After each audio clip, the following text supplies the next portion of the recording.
You guys, it's week 11, and DJ Lagway is going to be the starting quarterback of Georgia next year. Boom. What's the date today? Today's the 7th of November, 2025, and I'm calling it now. Guys, it's Two Fans, One Pod. I'm Alex. I got with me Brandon. I know, the ray of light is absurd.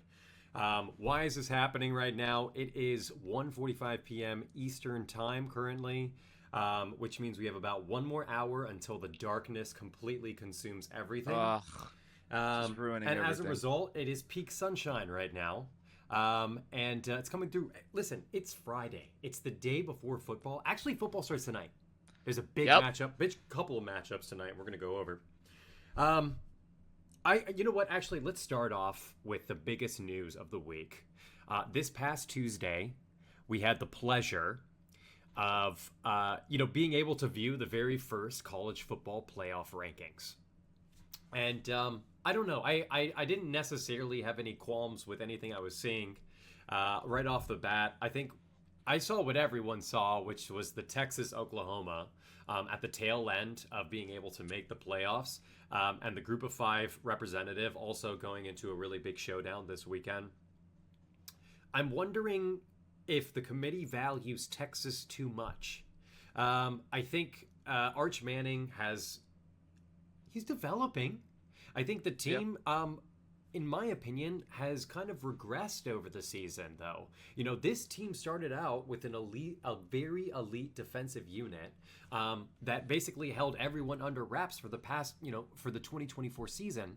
And now we're in the 2025 season. It was the start of the season where they held Julian Sayin to his lowest numbers. Granted, it's a week one showing. But ever since then, they've basically gone toe-to-toe with everyone in the SEC. And I don't want to take anything away from Texas, but I'm questioning why Texas's value is so high. After a win that was impressive to start out with, but was almost embarrassing to close out. Vanderbilt should not have had an opportunity to win that game, and they did. So, I don't know. What do you think? And that's 2 weeks back to back where they've kind of had these like weird victories. The Mississippi State victory and the Vanderbilt victory. Like both of those games, it felt like it was like, yo, you guys barely won. Yeah. What? And then what's going on? The CFP is looking at them. That committee is looking at them, and they're saying that they deserve to be in the playoffs after those performances. I haven't seen enough in Arch. I haven't. No. We went over this last week. Those numbers are fake.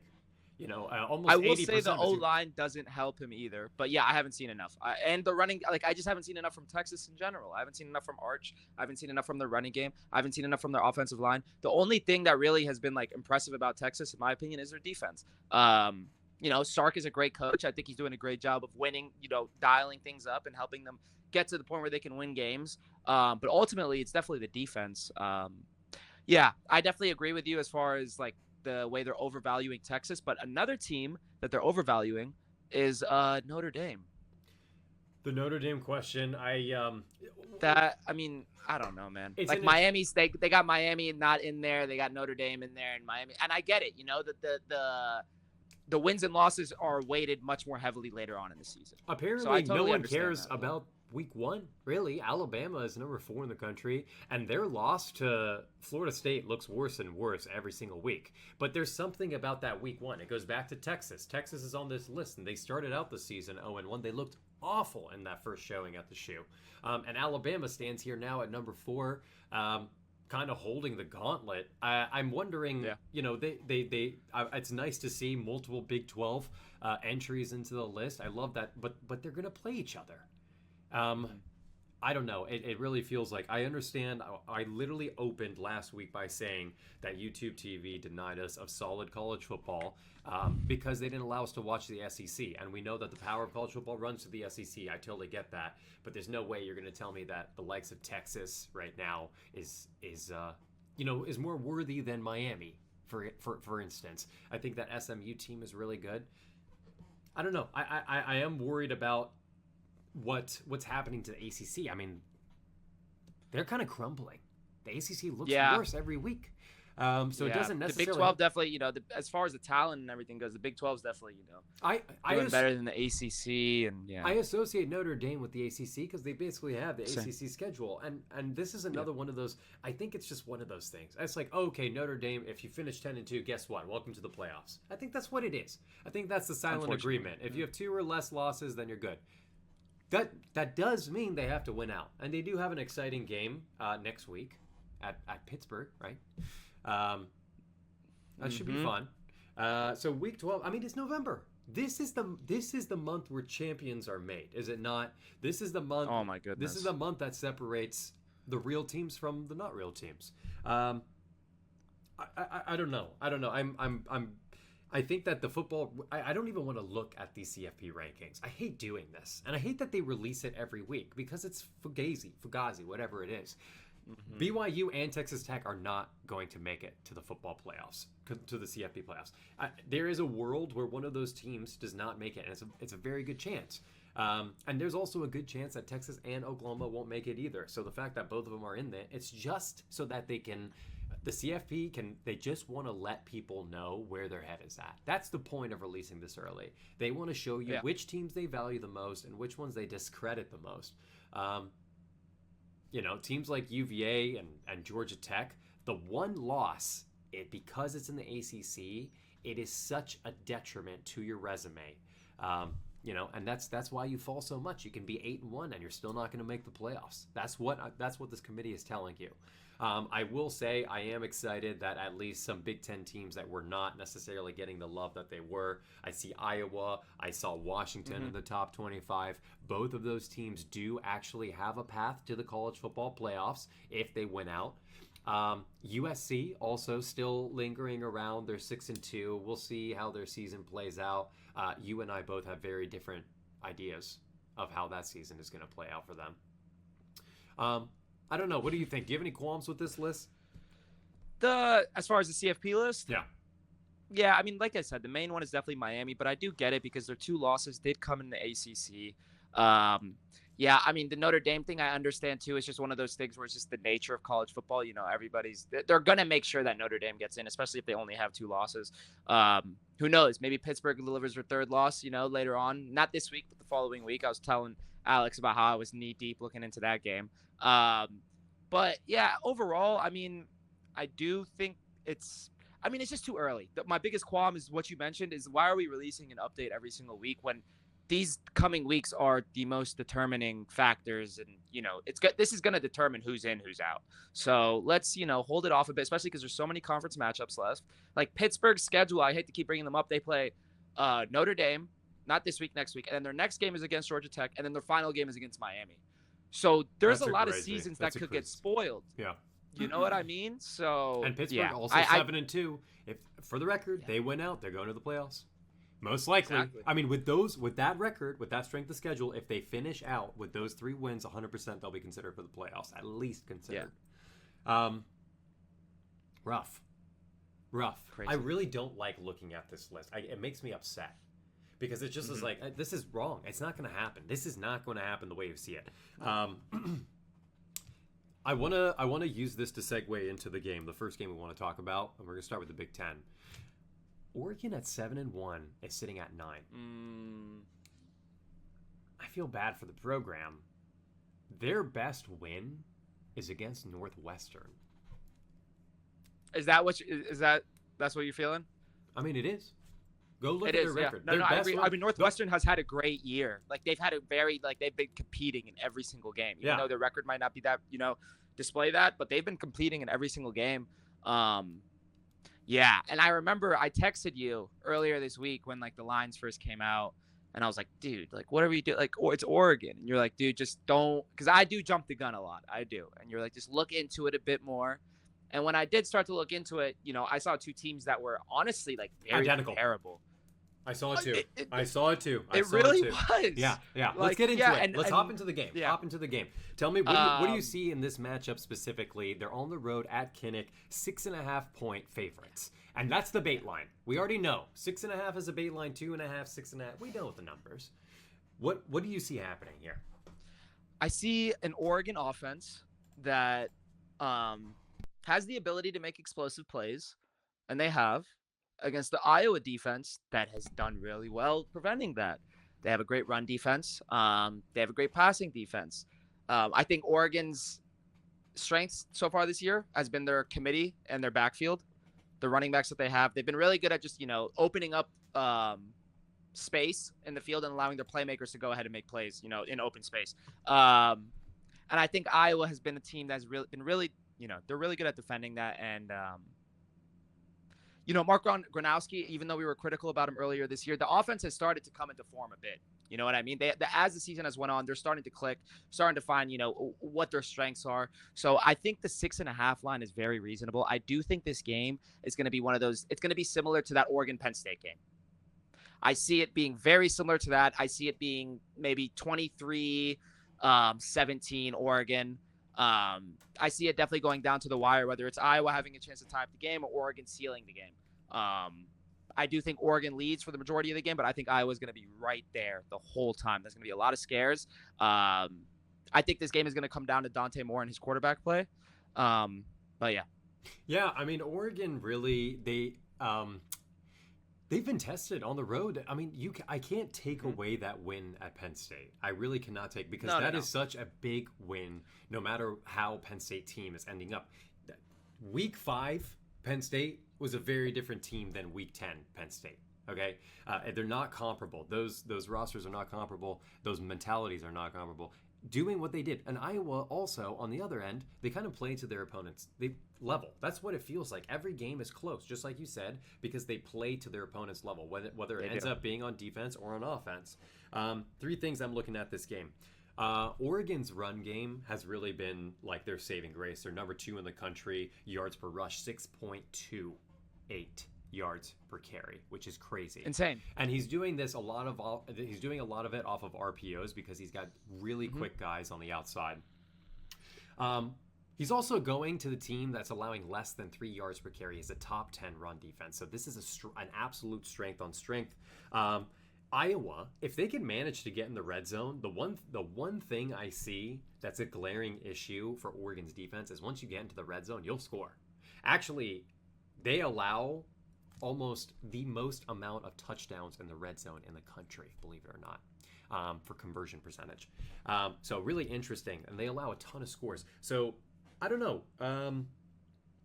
If Iowa can manage to scrounge up enough yards to find their way into the red zone, I think they'll get into the end zone. And then finally, the last question I have on this is, like, who's going to survive this game, really? It's going to come down to who's going to survive. That's what it is. It's not who's going to win. It's who's going to survive. Who's going to survive? Who's going to make the Who's going to make the least amount of mistakes, and ultimately, like, who's going to have final possession of the ball? That's what it's going to be. Who's going to have final possession of the ball? I'm going to take Iowa. I'm taking Iowa plus 6.5. What are you at? You're on Iowa? I like that. Yeah, I am.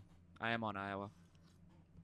Ugh, it's like, and it's one of those things where I don't know. Yeah, I'm on Iowa. It's a good game. It's going to be a great game. Oregon and Iowa also went down to the wire last year. Is this a noon kickoff? I think so, right? It is a noon. Yeah. Am I mistaken? No, okay. 3:30. Sorry. Okay. All right. Over under is 42.5, by the way. So they know it's going to be it's going to be a low. We'll see. It'll be low scoring no matter what. It will be. It will be. Heading over to Happy Valley. So Penn State coming back home for the first time without James Franklin. Yeah.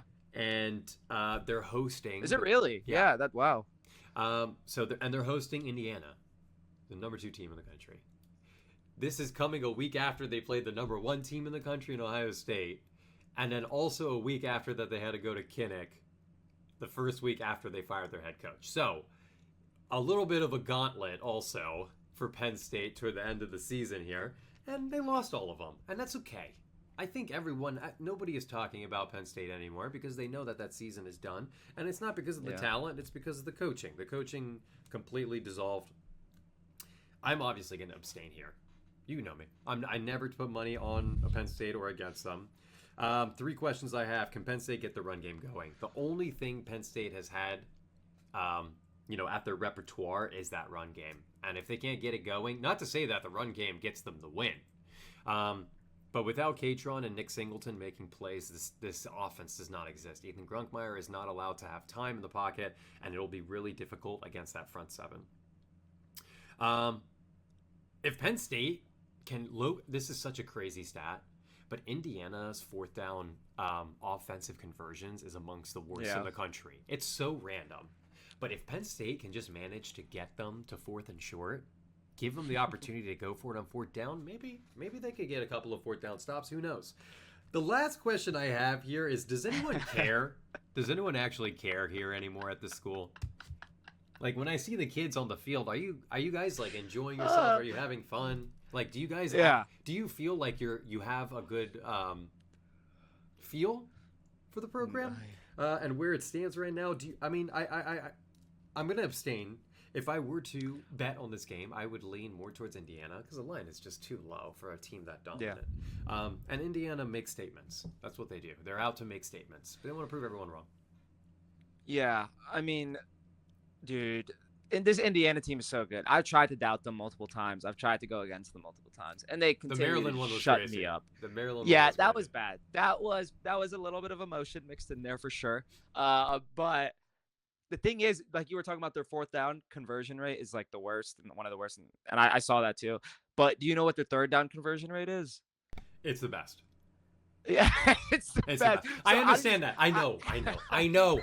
I'm just thinking to myself. Okay, it's amongst the worst. So fourth down conversions is actually amongst the worst in the country. Bottom 5, bottom 6 in the country. But the third down, it's such a weird dichotomy. I'm just saying, hey, if you get a third down stop and it's like a fourth and short, maybe they play for it. I don't know. It's so situational. Maybe. Yeah. That's their opportunity. Are they going to take it? I don't know. We'll see. I think that, unfortunately, I just feel like the Penn State team is just not, they're just not, I mean, after getting beat up against Ohio State, I think at this point, they're just like, yeah, let's just get through this game. I'm sure the Penn State, maybe them playing at home might have some sort of effect, but at this point in the season, I just think Indiana's rolling. And they're going to finish the season off strong. I'm trying to think. I think they play Ohio State like near the end of the season, if I'm not mistaken, Indiana. They don't play each other at all, but it's assumed that the two will meet in the Big Ten championship. Okay. So do we know who their toughest opponent is left? Indiana's? I'm pretty sure it's Penn State. I'm almost positive that's going to be their toughest game. Well, if that's the case, because, my saving grace for the Penn State team was going to be, Indiana's not going to focus too much on this game, and they're going to look forward to what's ahead, finish the season off strong. But if this is their toughest matchup left. They are at Penn State, they're hosting Wisconsin, and they're at Purdue. So, I mean, reasonably, they have a straight shot to the Big Ten championship, and I think so does Ohio State. But yeah, this is probably the toughest. When I say the toughest, that means that the spread is going to be the lowest in their favor, and it's still at 14.5. I saw it go all the way up to 17.5 a couple days ago, by the way, guys. So maybe get it while it's lower on this end. You never know what kind of shenanigans Penn State's defense, I mean, they should show up too. You know what I mean? I do think that's going to be the deciding factor in terms of not if they win, but if the spread gets covered. How many weeks have we asked that question? If the Penn State defense, what Penn State defense is really good at this year is making non-mobile quarterbacks look mobile. They're really good at that, and I don't know. Fernando Mendoza might get a little bit of a Heisman bump after this week. We'll see. I think so. Yeah, depending on how he plays. Dude, I mean, that offense is just. And you saw how they played against the two of probably the top 5 wide receivers in the country with Cornell Tate and Jeremiah Smith. I mean, Elijah Surratt is a dog. I mean, I would say he's a top 5 receiver in the country too. Mm-hmm. So I don't know if they change up their defensive scheme. Are you going to keep running press single man coverage against their best receiver? Who knows? Maryland at Rutgers. This is a weird one. No. Hold on.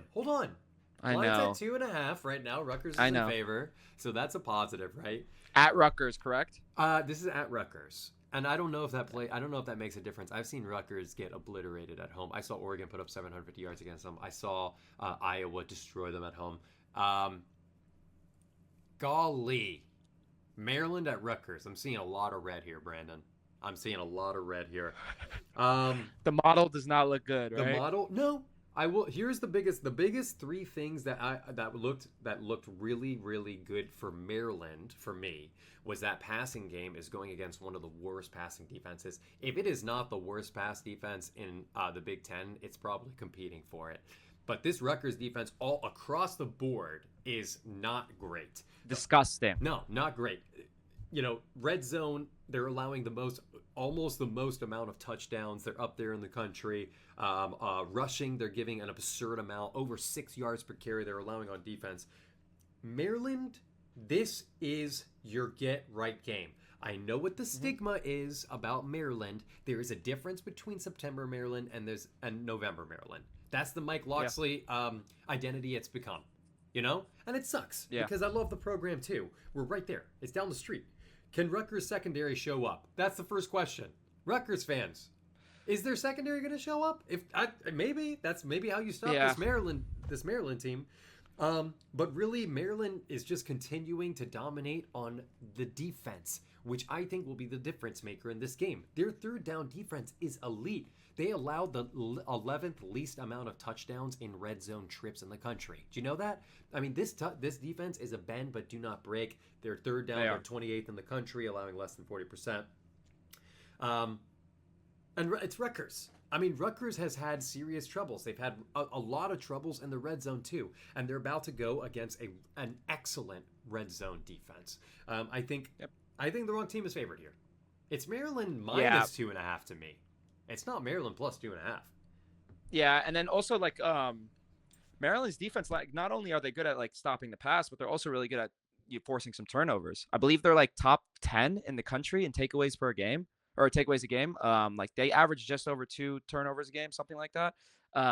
So that's going to be that's going to be something to watch as well. Yeah, I do think this game is going to be a bit of a shootout for sure. I think there's going to be mistakes made by both quarterbacks in this game, but ultimately I do feel like Maryland's going to come away with the W. Yeah, I think the big thing here is Maryland needs to find a way to establish their run game in this game, and they should be able to do that because the Rutgers defense, I mean, they are one of the worst rushing defenses in the league. So, and we've seen Maryland have so many heartbreakers this year. So this game, I do feel like it's going to be another shootout. I do think it's going to be similar to a lot of the previous Maryland games that were heartbreaks where Maryland does come out in the lead in the beginning of the game. But ultimately, I do think it comes down to the wire. I do like the over for this game, and I do like Maryland winning. Come on, baby. We're rocking with UMD. I think we have to, and this is the first time we're both rocking with Maryland together, so exciting times for the pod. Yay. LSU at Alabama. Let's head over to the SEC. Let's get to some crazy good games. This game was supposed to be awesome. I know. This game was supposed to be good.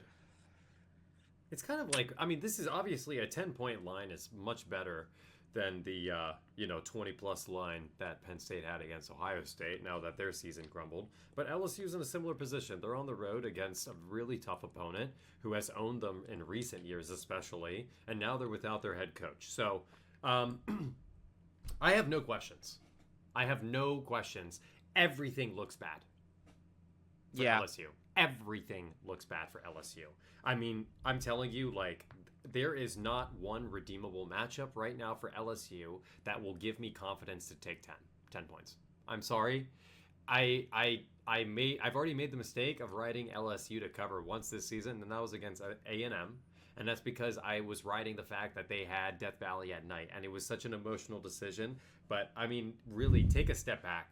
Let's look at the LSU season is in shambles right now. And usually that's where teams kind of make some crazy, whatever. We saw what Florida almost did to Georgia last week. They should have won. Yeah. But yeah, right now it does not look. Alabama looks too sound on both sides of the ball, and LSU looks too broken on both sides of the ball for me to have any sort of confidence right now in this team's ability to get things done. So I am going to, I'm not going to be rocking with LSU. If anything, I might not even put money on this game, but I have Alabama all the way, minus 10. Give me the points. Alabama, I mean, you're at home. You've owned LSU.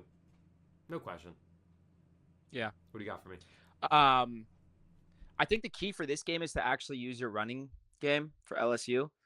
They have a talented backfield. I mean, we saw it against A&M. They played Harlan Berry, and he played great. Alabama's rush defense is not the best. So if you're able to establish some sort of run game in this matchup, then that should be to your benefit. And who knows? Maybe the firing of Brian Kelly, they're going to bring in a different scheme for this passing game, and that allows them to, go ahead and air it out a bit. Because we all know that they have the talent, in the wide receiver room. We all know Nuss, like, even though he's had a down year, I mean, there was hype for a reason. He should be able to deliver the ball to these guys. Maybe it was a schematics thing. I hope that's what it was, because I mean, the LSU offense just was the firepower was just incredible, you know?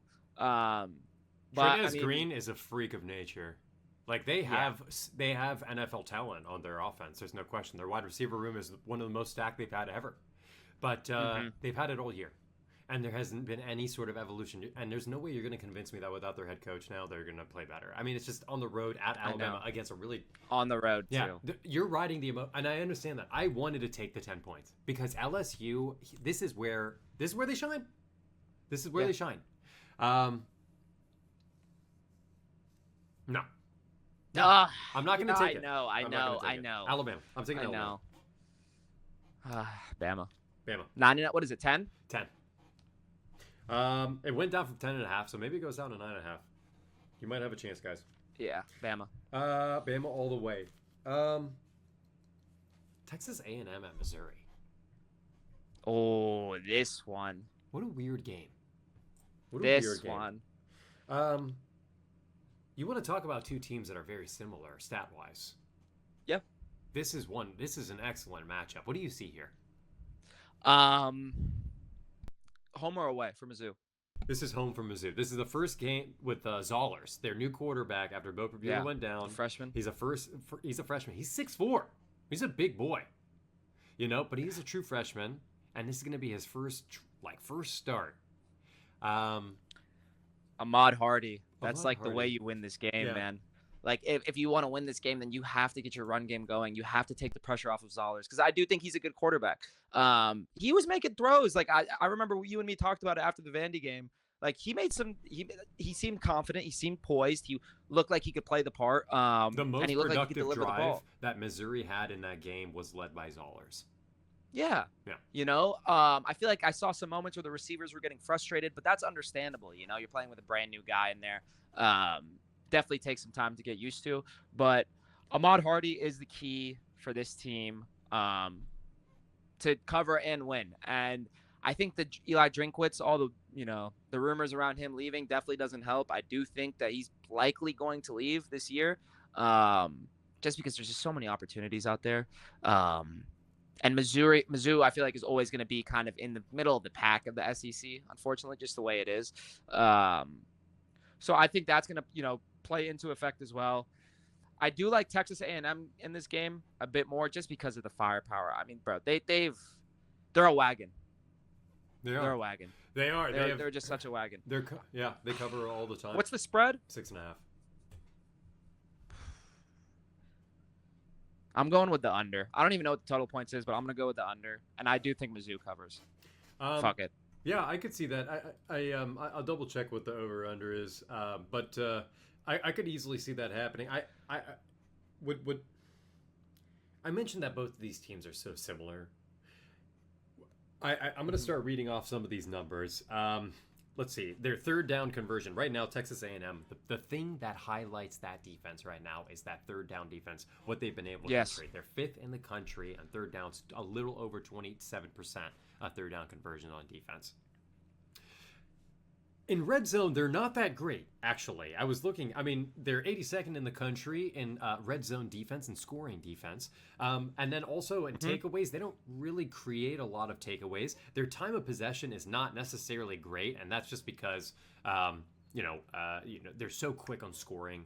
I do really like Texas A&M in this matchup, but the biggest things that scare me is, Missouri's ability to actually get the run game going.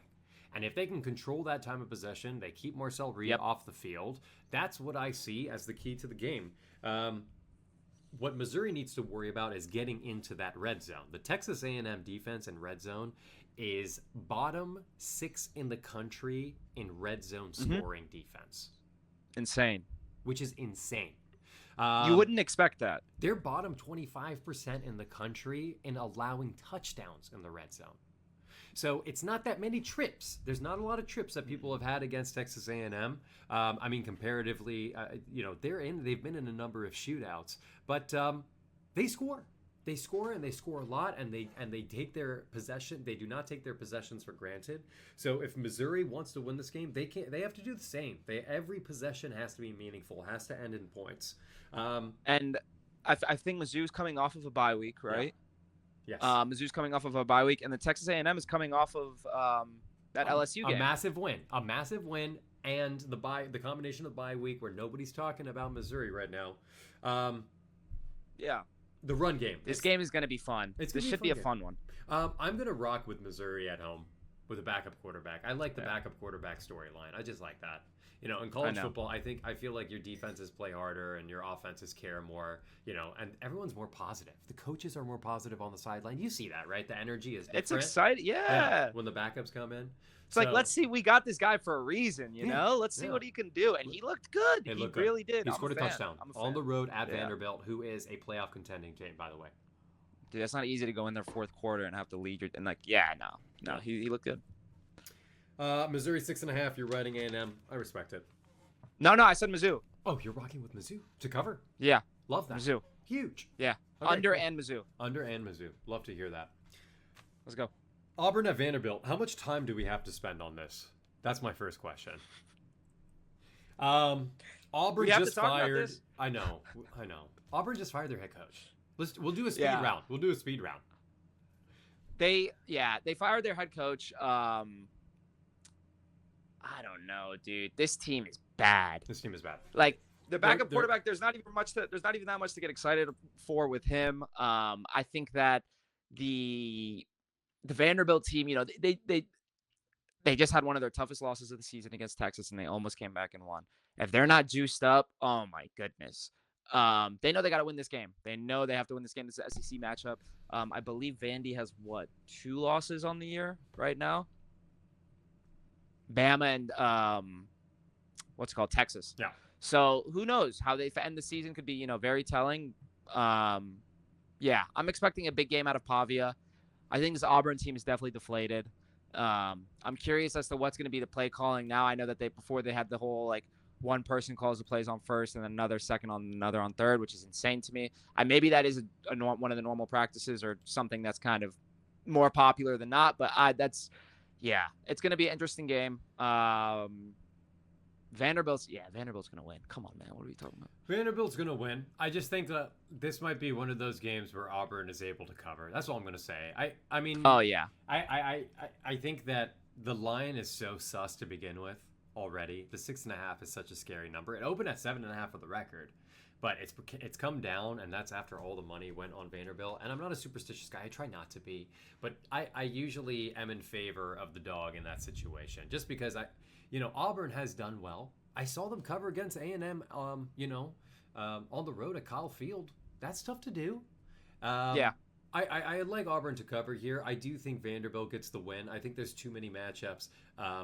But Auburn will get enough done. I think they have an excellent third down defense. The red zone defense is really good. I think they'll keep the game competitive. Auburn's defense is, yes. Yeah, that's the only thing that's kept the games competitive.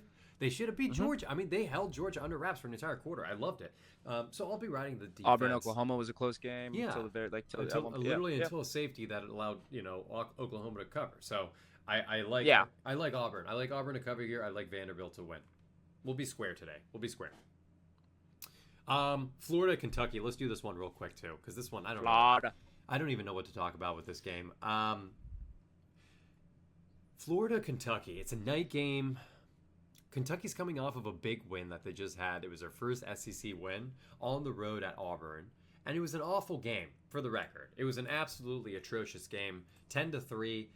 No offense by either team. I think Cutter Bully getting a win as a starter is huge on the road. But he didn't play great. A couple of interceptions. Auburn kind of shifting between two. I think they brought in Jackson Arnold for the backup wasn't doing well, and then they brought in Jackson Arnold for a series or two, and then he wasn't doing well, and then they brought the back. It just looked so bad. I mean, it just looked so bad. And I think that was that's how the season's been going for Auburn. They have no clue what to do. Yeah. Kentucky, on the other hand, I don't think that they're necessarily deserve the win or anything. They played great on defense, especially. But to say you played great on defense against Auburn is not really saying much. Auburn is not necessarily an offensive powerhouse. So I like that Kentucky was able to get their first SEC win. It's just difficult for me to see Florida not coming out with a win here. I'm going to take Florida to cover. I think it's 3.5. 3 points, 3.5, depending on what sports book you're looking at. And I like Florida. Yeah. They came off of a really emotionally charged loss last week without their head coach against Georgia. And DJ Lagway is probably going to be the starter for Georgia next year, just based on what I saw on social media the other day, how the Georgia players were dapping up DJ Lagway. I was really scared, man. I mean, that team with DJ Lagway is going to be a national championship team. So yeah, I'm really curious to see who Georgia gets a QB in the offseason. And another team that I'm curious about is Miami, because I think Miami and Georgia, I like the Lagway take, but I think Miami and Georgia, the number one guy that they have, both of them circled, Lenore Sellers. That's a good point. That's a very I think Lenore Sellers would really fit that Georgia offense really well, more than Lagway. They both would do great in that offense, don't get me wrong, but I think Lenore might be a little bit more of a threat just because of he seems like more of a mobile guy. So more of a guy that's willing to run. But put that to the side. For this game, yeah, I mean, I do like Florida for sure. Kentucky just hasn't showed me much all year. I agree with you, what you said about the Kentucky defense stopping the Auburn offense. Yeah, that's great, but is it that commendable? Is it that, big of an accomplishment? I really don't think so. But this Florida offense, as the season has gone on, they've had some tough losses. They've had some really tough losses. Their offense is able to put together drives. DJ Lagway had his, hiccups earlier on in the year, and he seems to get more comfortable as the season has progressed. So I do like Florida to cover for this game as well. Yeah, easy pick. Yeah. Georgia hitting a Snoozeville matchup on the road at Starkville. 9.5 points. It opened at 6.5. Actually, I'm pretty sure. And this line has kind of gone more in favor of Georgia, which is really interesting. What do we make of this game? Do we even care about this game? I mean, I think Georgia's going to win this game handily. I think Blake Shapen and Mississippi State have been able to do so much with Jeff Levy at the helm, but it's so difficult for me to see Georgia losing by less than double digits against this team. Not to say Mississippi State can't score points. I've seen them score points against good teams, but Texas is obviously, I mean, no discredit to Diego Pavia, but you have most of these teams putting up like 400 or 500 offensive yards against them. Is Texas a good defense? I don't think so. Not the way that I perceived them at the beginning of the season. So Mississippi State, again, you're doing great stuff. You beat Arizona State. Huge. Arizona State also not really necessarily having the greatest season also. So I just like Georgia here. That's all I'm going to say. I think Georgia right now, this is a contending team. This is a team that wants to go to the SEC championship, and they can. They have to win out, most likely, and this is the step one. So it's just a tough physical team, man. This Georgia team is insane. They just beat this Mississippi State team like almost in every single category. Time of possession is one of the biggest telltale signs for me for sure, and they just completely it's opposite ends of the spectrum when it comes to that. They rank 14th in the country. Georgia's offense in time of possession. Mississippi State defense, they rank 95th in time of possession. So that's how much they let the offense control the pace. And then the Mississippi State offense, 113th in the country, time of possession. Georgia, their defense, 15th in the country for allowing the time of possession that they allow. Mississippi State's offense, though, the one thing that they do have is when they get in the red zone, they are able to score the ball. Mississippi State's defense also, they are good at generating takeaways. The thing is I feel like this Georgia team and their offense, I don't think that they're going to give the ball away that much. I think they're really in form. It's just Georgia, man. Go Dogs. Yeah, I think cover too. It's too easy. Yeah. Okay. College game day morning is heading here. Lubbock, Texas. Oh, man. Did you watch the, everybody's talking about the last time they were there. Were you a fan of the sport back then, or did you watch that game, that Texas Tech-Texas game? Who were with Michael Crabtree? The Crabtree. Okay, yes. No, that's too long ago for me. See, I was like in like elementary school, something like that. And I didn't know what the hell was going on, but I remember I had some buddies at my place. I think it was like the Halloween weekend or something like that. It was some weekend, obviously, but It was this time not last year, but around this time when that game happened. And yeah, I just remember, and I remember Colt McCoy being, one of the Heisman front runners all year, and I thought he was sick. I wasn't super into the sport as like, it was one of those things where it was on ESPN Sports Center. That's kind of how I, knew what was going on for what I did know. But dude, that Texas Tech game, that touchdown was crazy. That single-handedly like made me want to go and just follow the sport even more. I remember right after that, I went and bought like NCAA football 06, 07, whatever it was back then, started a dynasty mode with Texas Tech, all that. Like, and back then they didn't have NIL. So all the names and all that, it was just numbers. Yeah. It was like number 5 for Crabtree and all that. So, and I edited all that. You could download the custom roster. People would make custom rosters and stuff. Yeah. I found that out way too late. I was an idiot, manually did it. But, yeah, that game, that's why I'm so excited for this game, because that was one of the solidifying moments for me for being a fan of the sport. What a game this is going to be, huh? It should be a fun game. I mean, BYU is like having the hottest start to the season, I think, almost ever in that franchise's history. Last year they started off really hot too. I'm pretty sure 7 wins in a row, something like that. But they beat it, and now BYU's undefeated. Yep. College football playoff contender, and they're running a running back who converted to quarterback in his first ever starting year as a quarterback, and they are dominating on third down, on fourth, in the red zone, in rushing especially, but their pass game is actually half decent. It's in the top 50% of the country. I love the narrative that's building around BYU, and I love that there's more fans, and Provo has such a good fan base. It feels like. And I'm sure they're going to travel well. And this is a college football playoff implication, level game. So I think there's going to be a lot of attention on this, and there's going to be, a lot of emotion. Take all that shit away. I don't care. I don't care. It's You're Texas done, right? Tech. It's your Tech. It's Texas Shut Tech. your shit. This is Texas Tech here. This is my wagon. You thought I was going to put money on BYU? Mm-mm. Excuse me? No. I'll see you in Lubbock.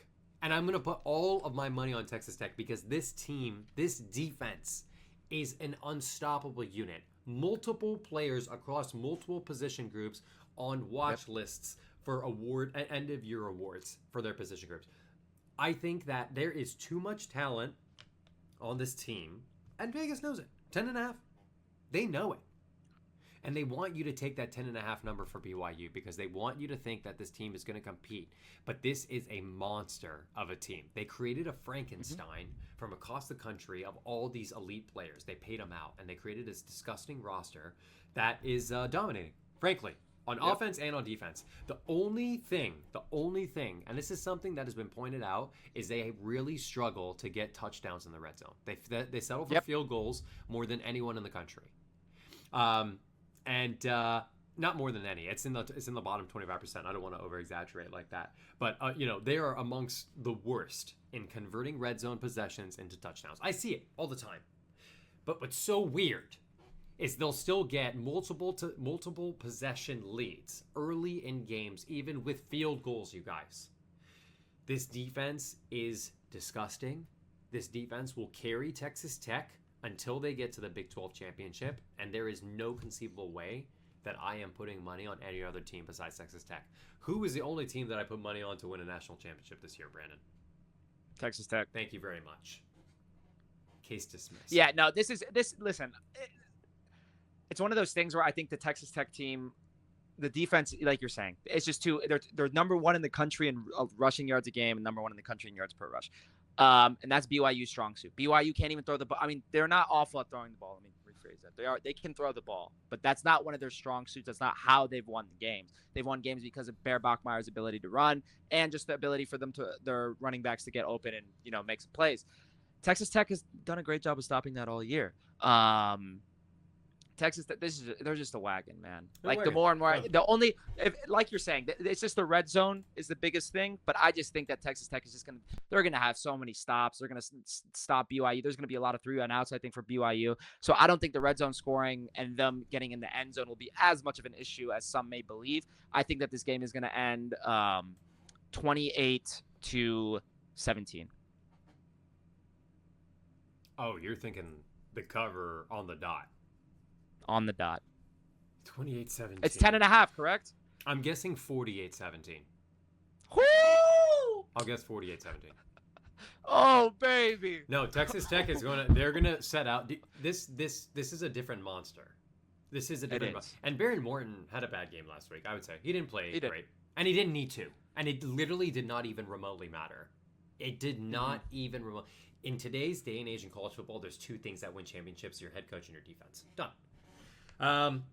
Okay, that's the Big 12. That's the big Big 12 game.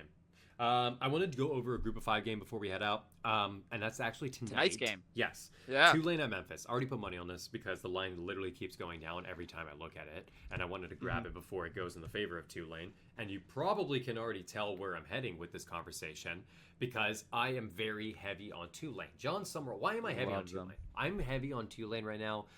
They don't even. Jake Ritzhoff is not even playing well. They benched him last week. I mean, you know, and I think John Summerall played a little bit with his emotion last week as a head coach, not necessarily the best. And Memphis has an excellent offense, but Tulane, when they click, and they'll keep up. They will keep up, and I think that this Tulane team is a little bit underrated, especially when it comes to the head coaching category. And John Summerall right now is kind of coaching for a new job. He wants this Auburn job, I feel like. I could see him taking the reins next year. It suits him really well. And it'll be a great segue for him into the SEC. I think he's a very underrated head coach. Memphis, where do they lack? It's specifically in their red zone defense. I think Tulane, if they can manage to get into the red zone, they'll do well. They're not necessarily great on converting touchdowns when they get into the red zone, but they are excellent on the ground. They're a top 30 team, both rushing in yards per carry and also total yards per game. Also excellent through the air somehow. I mean, they are keeping up. They have over 230 passing yards a game on average. They get a ton of takeaways. They're not great on penalties. They get a ton of penalties. No. It's not great. But I do love this team. They've kind of played well for me, especially, gambling. Let's separate that. But Tulane is an excellent team. They do cover. They do. And I like them. I like them this week against Memphis. I think Memphis is it's that defense. The defense is not great, Yeah. No, I'm 100% with you. I'm rocking with Tulane all the way. I think that it's just one of those things. John Summerall is just one of those guys who finds ways to win. I think he's going to be able to, especially when, you're playing a team that has weaknesses like Memphis's, very glaring weaknesses on defense. A guy like John Summerall is going to find a way to expose that. And I think he's going to. And I like the fact that he benched Jake Reitslav. I know that was, beginning of the season, and people thought that they found their guy, the replacement for Mensa. And I feel like a lot of other programs would stick with that, especially at a school that's like, what's it called? Not in the Power Four. When you have a guy as like high profile as Retzlaff, that just makes you want to stick with him. So the fact that he made that decision just goes to show how much of he wants to win games. And like you're saying, he's coaching to move on. Yeah. I think so as well. I like Tulane in this game to cover for sure. Yeah. That's it. That's our slate. That's our week 11 slate, guys. Gosh, we end up covering so many SEC games. I'm glad that we got to a good amount of Big Ten games. This should be fun. I mean, another one I didn't go over because we didn't have a ton of time was Ohio State Purdue, and the line is absurd. But there are some weird games. This is November, guys. This is when games get a little bit janky, and then teams that you would never expect to win end up winning. You know how it is. We always love hearing from you guys. Please comment. Please subscribe. Please like our videos. Whatever you want to say, anything that's on your mind, just write it in our comments. Yeah. Tell us how your day's going. Please. We'll respond.